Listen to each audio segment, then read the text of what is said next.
É sobre isso que a gente vai começar a estudar essa manhã. Nesse domingo, nos próximos 3, o Josué já falou, nós vamos trabalhar um pouco, pensar um pouco, conversar um pouco com a igreja sobre o livro do pastor Stott chamado Nosso Silêncio Culpado. Eu fui pesquisar um pouco sobre o livro, Theo, não sei se você fez isso. Esse livro é de 1967. O original dele já vai fazer, daqui a 3 anos, 50 anos, meio século. E continua atual. Aquilo que o pastor Stott coloca no livro continua atual, verdade para os nossos dias. O pastor Stott vai se aproximar nesse livro com 4 perguntas. Por que a gente está calado? Por que estamos em silêncio?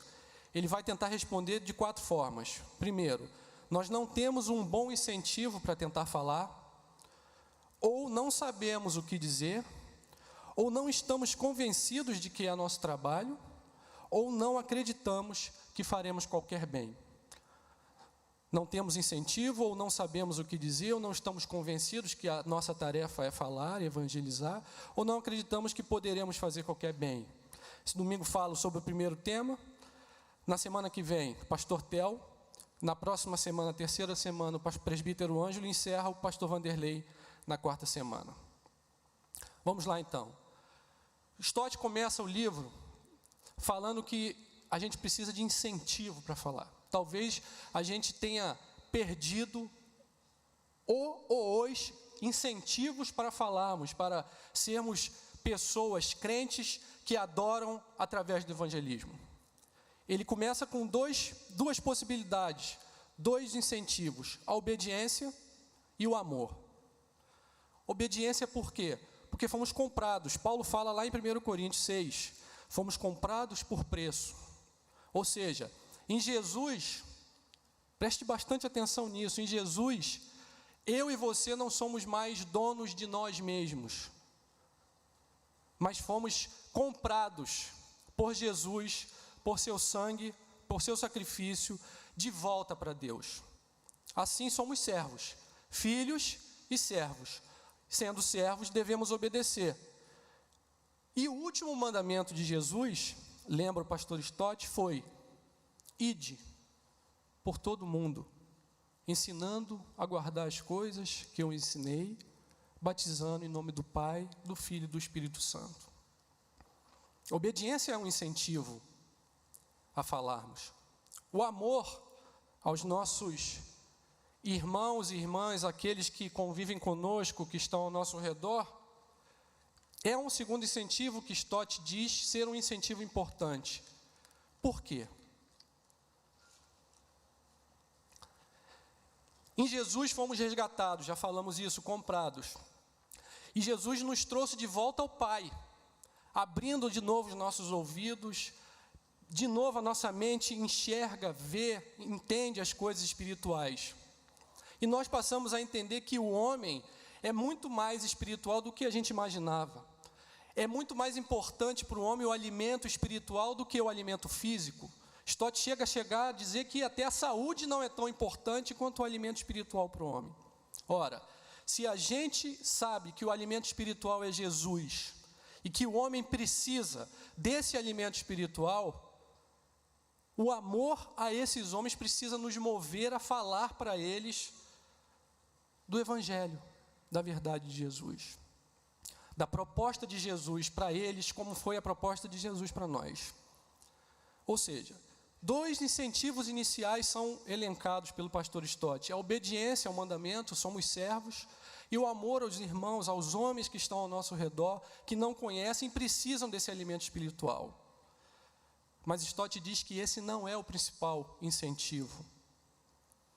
Estão subordinados de alguma forma, dependem de um incentivo maior, mais básico, mais fundamental, que é um incentivo que Paulo fala lá no início de Romanos, capítulo 1, verso 5, onde ele diz: eu fui chamado por amor do seu nome.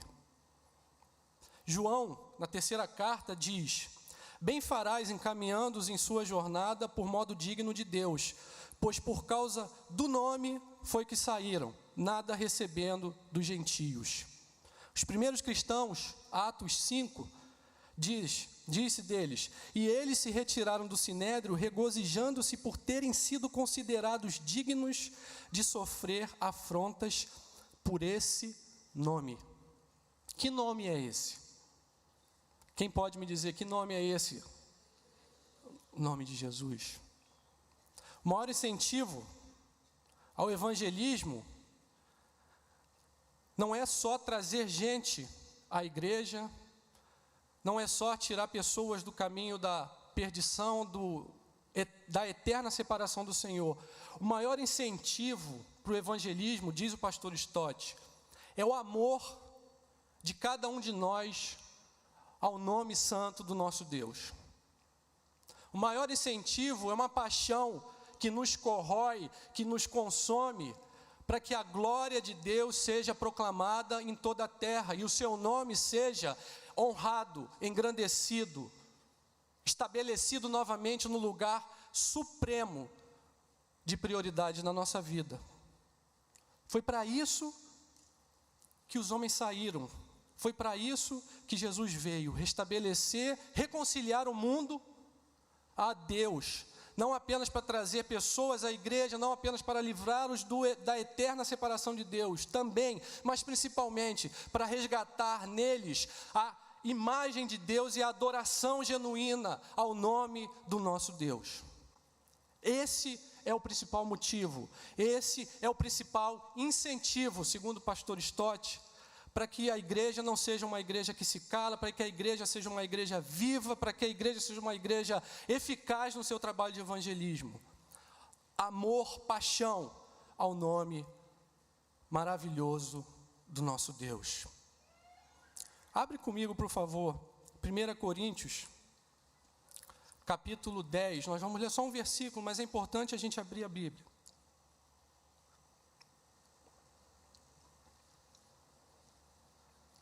1 Coríntios, capítulo 10, verso 31. Texto conhecido, você provavelmente já passou por ele. Paulo diz da seguinte forma: portanto, quer comais, quer bebais, ou façais outra coisa qualquer, fazei tudo para o quê? Tudo para a glória de Deus. O pastor Theo lembrou no boletim da nossa confissão de fé, dos catecismos e a igreja, onde a primeira pergunta é feita: para que o homem foi feito? E a resposta é: para o louvor da sua glória. Eu e você fomos formados, acima de tudo, para louvor da glória do nosso Deus. E em Jesus, restaurados à comunhão com o Pai, não podemos, na verdade, não devíamos nem conseguir viver sem proclamar essa mesma verdade no nosso dia a dia para aqueles que estão ao nosso redor, retornando cada um deles também para o mesmo lugar, o louvor da glória do nosso Deus. Amém? Estão comigo? Mas o que é afinal essa glória? A gente ouve muito a palavra, o que é essa palavra? No Antigo Testamento é a tradução da palavra hebraica kavod ou kabod, que tem relação estreita com a própria presença do Senhor. A glória de Deus no Antigo Testamento é a sua própria presença. Por isso se diz que a glória de Deus acompanhou os israelitas na saída do Egito, durante a noite como uma nuvem de fogo. A glória de Deus se fazia presente no tabernáculo, através da arca da aliança, presença de Deus entre os homens. Quando a arca foi roubada pelos filisteus, os israelitas disseram: foi-se a glória do Senhor, foi-se a presença do Senhor. No Novo Testamento, então vamos lá. No Antigo Testamento, a glória de Deus é a presença, a própria presença do Senhor. O seu nome, a honra que lhe é devida. No Antigo Testamento, a palavra grega continua nessa direção, a palavra doxa, é honra, reputação, beleza, especialidade de algo. Então, quando se diz da glória de Deus, nós estamos falando de sua presença santa e da honra que é devida à sua própria presença e reputação no nosso meio. A gente pode experimentar um pouco isso em certa dose de separação quando a gente ama o nosso esposo e esposa e honra ao nosso esposo e nossa esposa. De alguma forma nós lhe damos glória humana. Glória do Senhor e a sua presença honrada por quem Ele é. Por isso, os homens podem se levantar naquilo que é dito como doxologia e dizer: glória, bendito o Rei que vem em nome do Senhor, paz na terra e glória nas maiores alturas, como é dito de Jesus na entrada de Jerusalém. Também podemos dizer como Judas, nos versos 34 e 35 de sua carta, um texto que provavelmente passa desapercebido por todos nós, que diz assim, olha que texto lindo. Ora, aquele que é poderoso para vos guardar de tropeços e para vos apresentar com exultação, imaculados diante da sua glória, ao único Deus, nosso Salvador, mediante Jesus Cristo, Senhor nosso, glória, majestade, império e soberania, antes de todas as eras e agora e por todos os séculos. Amém. Esse é o Espírito que tem que estar dentro de cada um de nós. Esse é o desejo que deve estar presente na minha vida e na sua vida, o desejo de, em todo tempo, glorificar ao Senhor, colocar Ele no centro das nossas vidas. E esse é o maior incentivo, segundo Stott, para que a gente saia evangelizando. Vocês percebem, meus irmãos, a diferença? A gente não evangeliza para encher a igreja, não. A gente não evangeliza para que a população evangélica protestante seja maior e a cidade melhora. Isso é consequência. A gente evangeliza para trazer o homem, criado à imagem e semelhança de Deus, de volta para o centro daquilo que ele foi feito, que é o louvor da glória do Senhor. Essa é a tarefa do evangelismo. Pastor John Piper tem uma frase muito interessante. A missão existe porque a adoração não existe. Vocês percebem? Aonde a adoração é estabelecida, onde o nome de Deus é glorificado, onde Ele é honrado, onde a sua presença é desejada, ansiada, onde a sua reputação é importante, começou a adoração e a missão cessou. Nós vamos em missão para restaurar a adoração. E por quê? Esse é o fim supremo do homem. Por que a gente está falando tanto aqui sobre trazer de volta o homem ao centro daquilo para o qual foi criado, que é o louvor da glória do Senhor? Por quê? Eu preciso construir com vocês um raciocínio, me ajudem.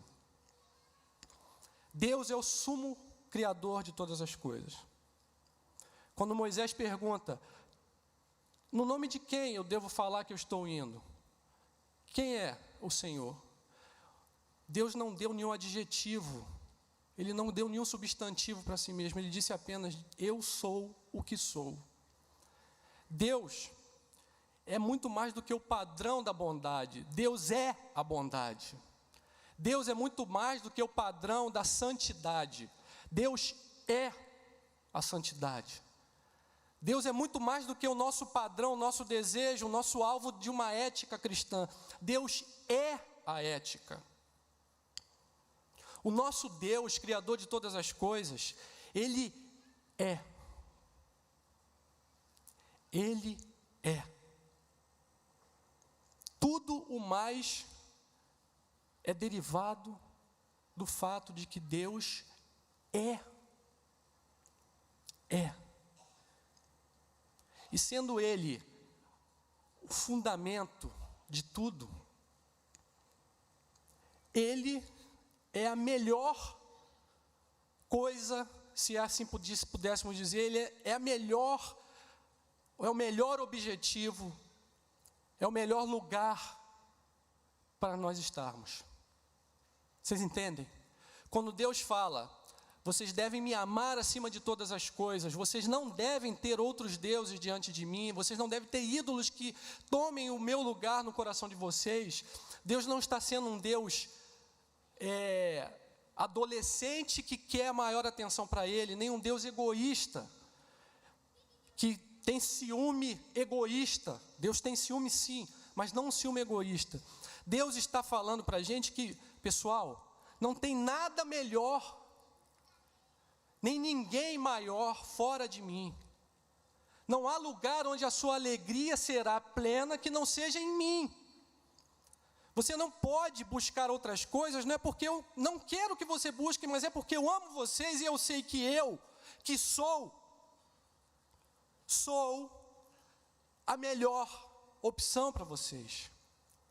O nosso fim é glorificar a Deus, porque o nosso Deus nos amando de forma que nem conseguimos imaginar, nos traz para Ele mesmo, porque Ele e somente Ele é o maior bem que a gente pode ter. Não é porque Ele é um Deus egoísta, não é porque Ele é um Deus que simplesmente quer exclusividade. Não, Ele quer exclusividade porque é o melhor para cada um de nós. Por isso, o louvor da sua glória é o nosso fim. Por isso, Deus nos chama para Ele. E por isso, nós, que nos achegamos a Ele, precisamos proclamar a sua salvação para os que estão ao nosso redor. Porque não há lugar melhor, cantamos isso várias vezes aqui, do que os braços do Pai. Não há lugar mais seguro do que a presença do nosso Deus. Não há lugar onde eu e você poderemos encontrar sentido, plenitude, alegria, preenchimento, do que na presença do Deus que criou todas as coisas e que é. Não há lugar melhor, por isso, Ele nos chama a glorificá-lo como o fim, o objetivo maior da minha vida e da sua vida. Vocês entendem isso? Conseguem perceber a diferença de olhar para a glória de Deus, o evangelismo, não como uma consequência, mas como o próprio objetivo, como a raiz de tudo, porque Ele é bom, maravilhoso, Deus excelso, glorificado nas alturas, Criador de todas as coisas, e que nos chama para andar com Ele, que nos chama para sermos filhos, que em Jesus já estabeleceu a nossa relação com Ele.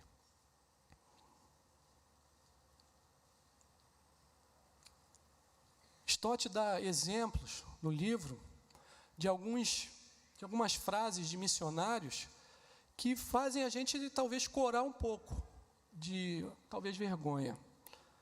Uma delas é assim: deixe-me queimar por Deus. O missionário deseja tanto a presença de Deus, tanto proclamar a sua verdade, que ele diz: deixe-me queimar por Deus. O outro diz: se alguém arrancar os seus olhos, não há como explicar a dor, você apenas sente, porque eu sou um com Cristo e é que estou assim, terrivelmente ferido, ao ver a idolatria no mundo, ao ver aqueles que não colocam Deus no centro, ao ver aqueles que não amam acima de todas as coisas, ao ver aqueles que não estão restaurados em Jesus a essa relação de plenitude com o Deus que é o fundamento, a raiz, o bem, a bondade, a santidade. Aleluia! Precisamos dizer aleluia. Precisamos glorificar o nome do nosso Deus. A nossa adoração muda quando a gente começa a perceber isso. Eu nasci para glorificar o nome do meu Deus. Eu não nasci para criar família, ter filhos, ter um bom trabalho, ganhar mais ou menos dinheiro, ser mais ou menos saudável. Tudo isso é consequência de ter nascido para o louvor da sua glória, onde eu sou pleno, onde eu sou completo, onde eu sou verdadeiramente feliz. O resto precisa ser consequência na nossa vida. Vocês percebem a diferença, meus irmãos? Quando a gente se aproxima do evangelismo e da vida dessa forma, olhando para Deus como o centro verdadeiro da nossa vida, não porque Ele assim exige, mas porque assim é o melhor para cada um de nós, porque assim seremos completos. A irmã Liane falou agora aqui, deu notícias missionárias e no final ela não quis continuar, mas ela falou de notícias tristes, de igrejas inteiras sendo queimadas com os seus membros dentro. Meus irmãos, se a glória de Deus ardesse no nosso coração, se o amor à sua presença, à sua reputação, se a honra ao seu nome fosse prioridade na nossa vida, quem aqui poderia dormir em paz, viver em paz, sem ser terrivelmente tocado por isso? Como poderíamos ouvir notícias como essa, sem sermos tocados? Meus irmãos, vamos parar agora e orar tudo, vamos parar tudo. Para o ônibus, quero descer, quero orar. O nome do meu Deus está sendo desonrado, o nome do meu Deus não está sendo glorificado como deve ser, porque Ele é o sumo bem. Não podemos conviver com isso. Nós precisamos retornar cada dia mais, não apenas como indivíduos, mas como igreja, a isso, a amar a glória do nosso Deus, a colocar ela no centro da nossa vida, a dar a ela a prioridade que é devida, porque dela todas as outras coisas fluem, todas as outras coisas vão acontecendo e sendo consequência. Onde, talvez possamos perguntar, onde que a gente perdeu um pouco desse ardor, desse coração que não descansa, que não pode conviver com o nome de Deus sendo desonrado? Fiquei pensando sobre isso, porque nós hoje aqui, membros da Betânia, segunda década do século 21, não somente nós, mas a igreja do Senhor, em muitos lugares, perdeu, em grande parte, porque realmente perdemos. Por isso o livro Nosso Silêncio Culpado, de 1967, lembro. Onde perdemos? Pecado é um motivo. No pecado a gente resolveu que Deus não estaria no centro, mas nós. Não era suficiente o Senhor nos dizer o que era o bem e o que era o mal, mas nós desejamos, nós mesmos, chegar a essa conclusão. A história da salvação, a igreja, Israel, é o Senhor tratando com o seu povo o tempo todo, dizendo: voltem, porque eu é que sei os pensamentos que tenho a vosso respeito. Eu sei aonde vocês vão estar bem, onde vocês vão estar plenos. Essa é a história da salvação, essa história é o desenrolar da história do Senhor conosco. Jesus vem para resgatar, reconciliar a possibilidade de estarmos na presença de Deus, louvando a sua glória, em comunhão. Ou seja, o pecado faz isso com a gente. Mas não somente o pecado e os seus reflexos na sociedade moldam o nosso pensamento, moldam a nossa forma de ver o mundo, moldam as nossas emoções, para que a glória de Deus não seja um centro da nossa vida. Não é isso que estamos expostos todo dia? Não é uma propaganda que sempre nos diz que nós sabemos de todas as coisas, que nós merecemos todas as coisas, dominamos a tecnologia, dominamos a medicina, sabemos como o coração funciona e sabemos como consertá-lo quando ele deixa de funcionar, temos técnicas para isso. Somos bombardeados com a notícia diária de que estamos no centro e que agora nós, homens, podemos caminhar sem ter a necessidade de um conceito de Deus, sem ter a necessidade de alguém nos conduzindo e nos dizendo todo o tempo: esse é o caminho, andem por ele. Não é assim que vivemos, não é assim que somos bombardeados. Por isso, talvez a igreja desse século viva essa, como o pastor Vande orou aqui há alguns domingos atrás, essa mornidão, essa atitude diante da beleza de Deus acostumada e que não sente mais a sua presença, não sente mais o desejo de estar na sua presença, não sente mais o desejo de proclamar as suas boas novas para que mais homens e mulheres estejam na sua presença, adorando, exaltando, glorificando Ele que é digno de todo o nosso louvor.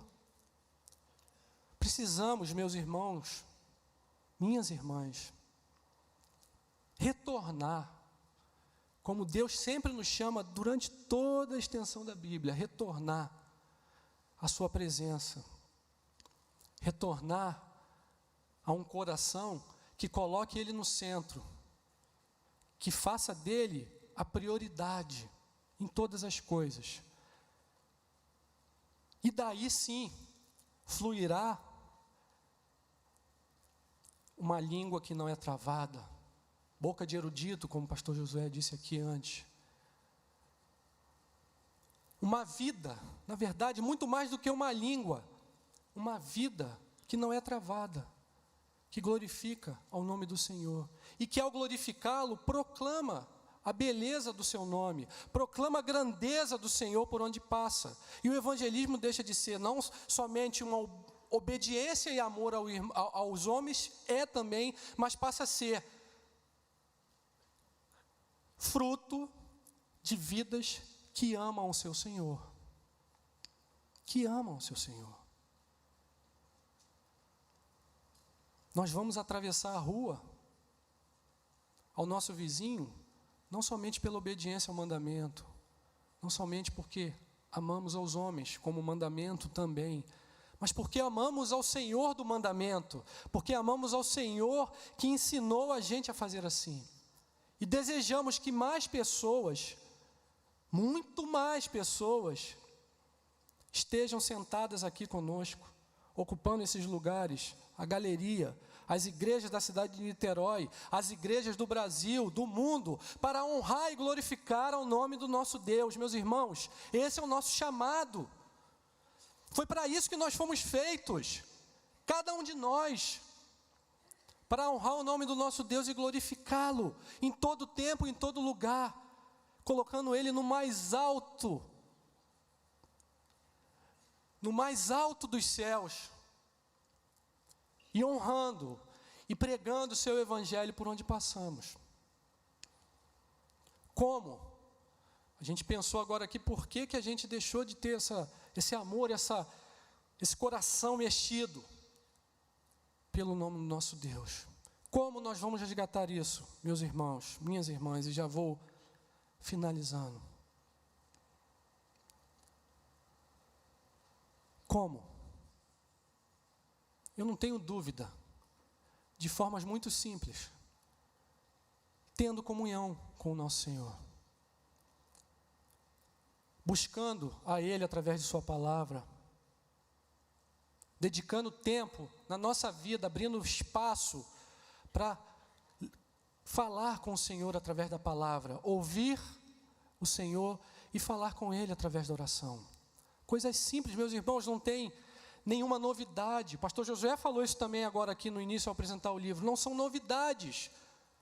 Não há algo novo, algo que a gente ainda não tenha ouvido. O que precisamos é fazer de novo novidade. E não nos acostumarmos com aquilo que ouvimos domingo após domingo. Tornarmos isso vida na nossa vida, novidade. Paixão pelo Senhor, pela sua glória. Como? Em comunhão com Ele. Precisamos, meus irmãos, resgatar o tempo dedicado à leitura bíblica.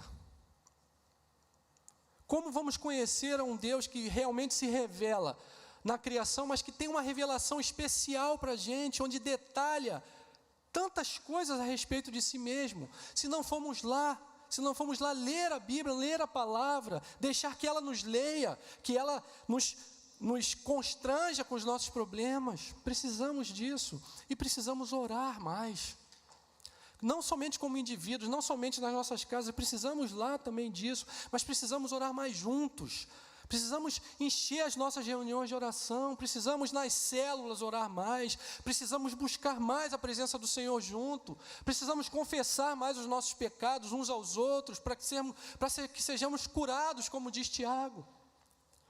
Precisamos das coisas simples do Evangelho, nenhuma novidade, nenhum projeto espetacular, não.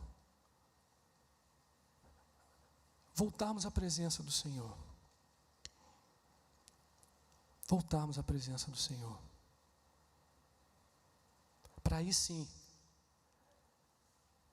estabelecermos de novo no nosso coração, na verdade, deixarmos Deus estabelecer no nosso coração essa paixão que pode ser incontrolável, como dito aqui em alguns ditos de missionários, pela glória do Senhor. A pergunta é: queremos isso?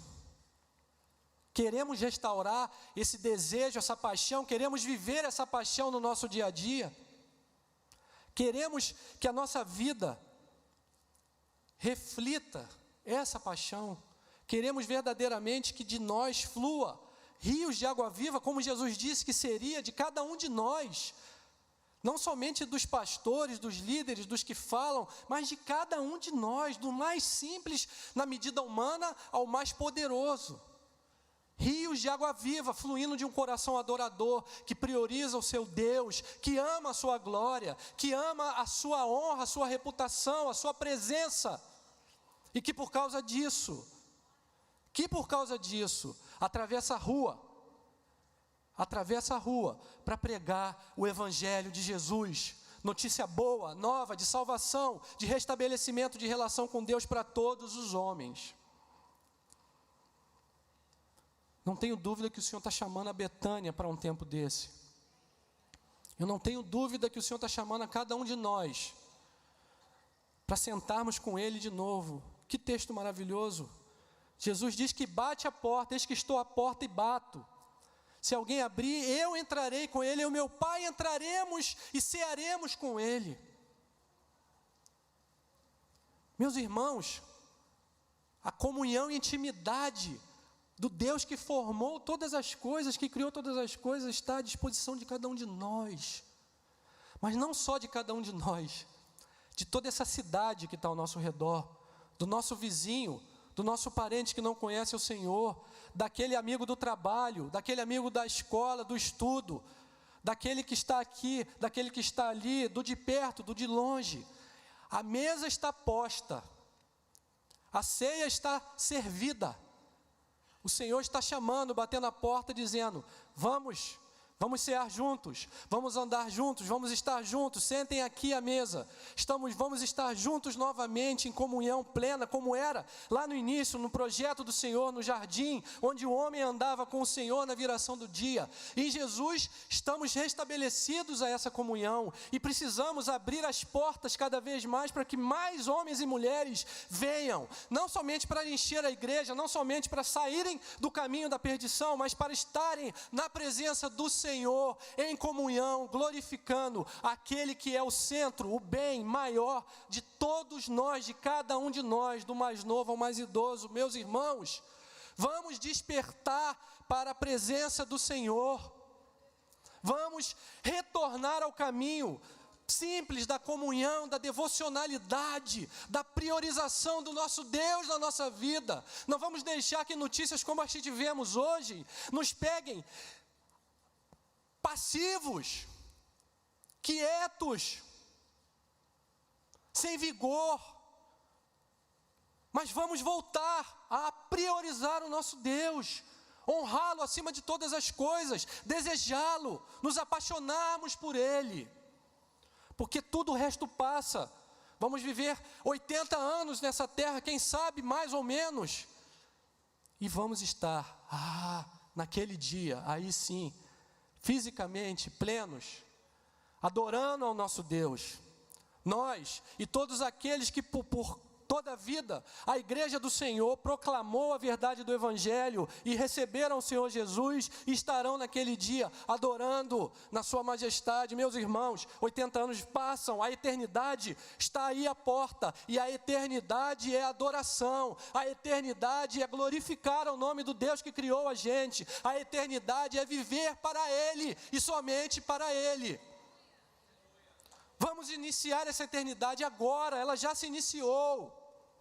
Para mim e para você, já está disponível. O Senhor nos deu o Espírito que habita em cada um de nós e nos faz lembrado dessas coisas simples, mas que muitas vezes a gente deixa de lado para outras coisas que não são tão prioritárias na nossa vida. Não são pecados, mas também não são a prioridade. Vamos, irmão, juntos. Vamos nessas 4 semanas aí que vamos estar juntos pensando sobre o nosso silêncio culpado, resgatar esse desejo pela presença do nosso Deus. Vamos juntos, vamos vir para a igreja com expectativas daquilo que o Senhor vai falar. Vamos juntos participar da adoração com amor no coração, com paixão pelo nosso Deus, erguendo as nossas mãos, não para que os outros vejam, mas porque nosso coração nos leva a adorar ao nosso Deus.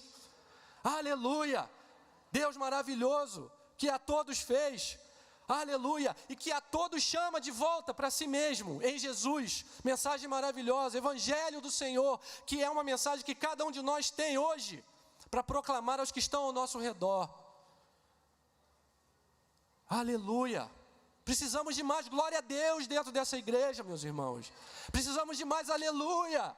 Precisamos de mais palmas para o Senhor, não para quem fala ou para quem dirige, mas palmas para o Senhor. Precisamos de mais paixão pelo Senhor, porque não teremos paixão pelas almas, pelos homens, se não tivermos paixão pelo nosso Deus. Igreja Betânia, se apaixone pelo Senhor. Se apaixone novamente pelo Senhor. Ele está à porta e bate. Se apaixone pelo seu Deus. Aleluia. Bendito seja o nome do nosso Senhor. Deus abençoe, meus irmãos e meus irmãos, que a palavra do Senhor seja eficaz na nossa vida, não a mensagem de alguém, mas a palavra do Senhor, e que o Espírito aplique para além daquilo que foi dito, e transforme a nossa vida para uma vida de plenitude com o nosso Deus. Aleluia, amém.